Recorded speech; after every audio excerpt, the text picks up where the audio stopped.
이스탄불서 오늘 터키, 레터러 전내션, 우크라. 3자 회담 예정.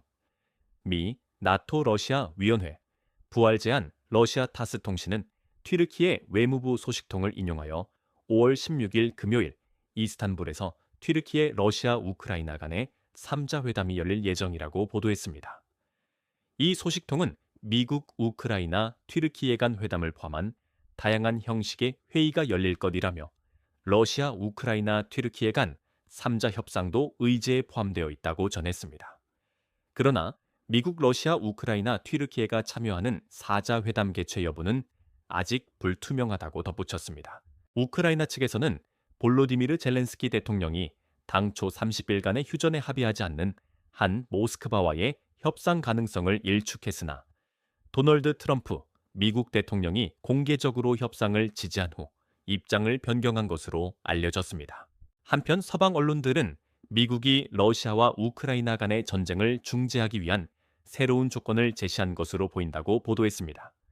블룸버그 통신은 정통한 소식통을 인용하여 미국이 우크라이나 전쟁 해결책을 촉진하기 위해 나토 러시아 위원회에 부활을 제안했다고 전했습니다. 이는 우크라이나 전쟁 해법을 찾기 위한 워싱턴의 노력으로 풀이됩니다. 블룸버그에 따르면 모스크바는 아직 워싱턴의 휴전 제안에 동의하지 않은 것으로 보이지만 미국은 러시아를 대화에 끌어들이기 위해 나토 러시아 위원회라는 새로운 아이디어를 추가한 것입니다. 나토 러시아 위원회는 냉전 이후 양자 안보 협력을 증진하기 위해 설립되었으나 2022년 러시아의 우크라이나 특별 군사작전 이후 사실상 중단된 상태입니다.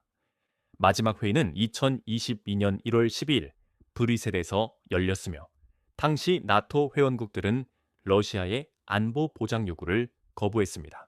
앞서 일부 언론들은 나토가 러시아와의 관계 재평가 논의를 잠정 중단한 반면 미국은 우크라이나 전쟁 해법에 대한 물밑 협상을 진행해 왔다고 보도한 바 있습니다. 이와 함께 워싱턴은 오는 6월 24일, 25일 한국 제주에서 열릴 예정인 나토 정상회의에 젤렌스키 우크라이나 대통령을 초청하는 것에 반대하는 것으로 알려졌습니다. 도널드 트럼프 미국 대통령은 자신과 블라디미르 푸틴 러시아 대통령 간의 직접 회담이 성사되어야만 우크라이나 분쟁 해결에 진전이 있을 것이라고 거듭 강조했습니다. 트럼프 대통령은 너무 많은 사람이 죽어가고 있기 때문에 이 만남은 가능한 한 빨리 이루어져야 한다고 말했습니다. 이스탄불 협상에 참여하는 러시아 대표단 구성에 대해 큰 기대를 하고 있느냐는 질문에는 대표단에 누가 포함되어 있는지 알지 못하기 때문에 큰 기대는 하지 않는다고 답했습니다. 앞서 러시아 RT 채널은 블라디미르 푸틴 대통령이 5월 15일 튀르키예 이스탄불에서 열릴 것으로 제안된 우크라이나와의 협상에 참여할 대표단 구성을 발표했다고 보도했습니다. 협상단은 블라디미르 메딘스키 러시아 대통령 보좌관이 단장을 맡으며 그는 2022년 키이우와의 협상에서도 러시아 대표단을 이끌었습니다. 대표단에는 미하일 갈루진 외무차관 알렉산드르 포민, 국방차관 이고르 코투코프, 군사정보총국 지알리우 국장 등이 포함됩니다. 미 정보, 레어, 우크라 동부, 대공세 준비 가능성, 원격지엔 전략폭격기 대거 집결, 미국 관리들은 러시아군 지휘관들이 대규모 병력 구성을 목표로 하고 있으며 우크라이나 동부에서 추가적인 영토 통제권 확보를 위한 잠재적 공세를 준비할 수 있다고 경고했습니다. CNN은 익명의 미국 관리를 인용해 이같이 보도했습니다.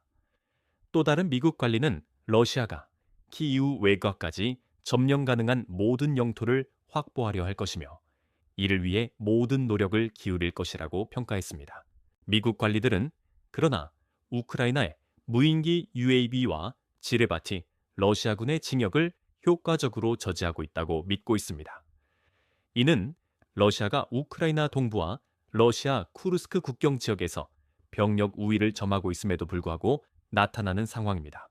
한편 군사 전문 매체 디펜스는 공개 출처 정보 OSNT를 인용하여 러시아가 전략공군의 상당 부분을 우크라이나에서 최대 4,000km 떨어진 벨라야 공군기지 시베리아 이르쿠츠크에서 85km 거리 집결시키고 있다고 보도했습니다. 이는 러시아의 전쟁 수행 노력에 대한 여러 의문을 제기하고 있습니다. 공개된 위성사진 분석에 따르면 2025년 5월 7일 현재 이 기지에는 Tu-22M3 폭격기, 약 4인치기대 Tu-90SOMS, 폭격기 7대, Tu-100명씩 폭격기 7대가 집결해 있습니다.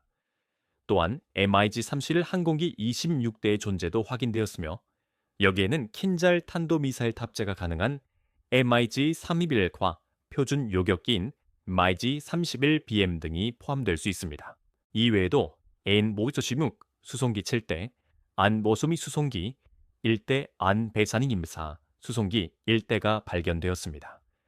이 수송기 중 일부는 벨라야 기지로 순항 미사일을 운반하는 데 사용되었을 가능성이 있으며 다른 일부는 이 기지를 영구 배치 기지로 활용하고 있을 수 있습니다. 미국의 평가에 따르면 러시아의 군사 목표, 즉 우크라이나 영토에 대한 추가 통제권 확보는 변하지 않았습니다. 이는 도널드 트럼프 미국 행정부가 모스크바와 키이우 양측의 30일간의 휴전과 평화 협상을 촉구했음에도 불구하고 유지되고 있는 입장입니다. 앞서 CNN은 우크라이나군이 러시아군이 몇 주에 걸쳐 전선에서 수십 킬로미터 떨어진 위치로 상당한 병력과 장비를 이동시키는 것을 감지했다고 보도한 바 있습니다.